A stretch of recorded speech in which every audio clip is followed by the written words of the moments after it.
თქვენ ბატონო ჩემო არ წასულხართ საქართველოში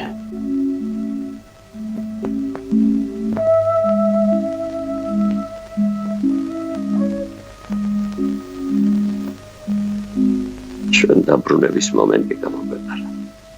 ვეღარასოდეს დაბრუნდებით ჩვენ უკვე აღარც ვართ ქართველები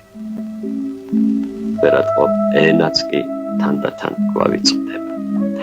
თქვენმა შვილებმა ქართული იციან აი ივანე ზოსიმე ქართულს ღმერთების ენას უწოდებდა ჩვენ კი ენა დაუკარგეთ შთამომავლობას აბა სადავური ქართველები ვართ როცა ჩვენი შვილები აღარ არიან ქართველები ამიტომ ჯუეპეიე ფულს შენ დაკვრაში გადნები ახლა ვეჟე ასია გეთა ამიტომ უღარ ოცნებო საქართველოს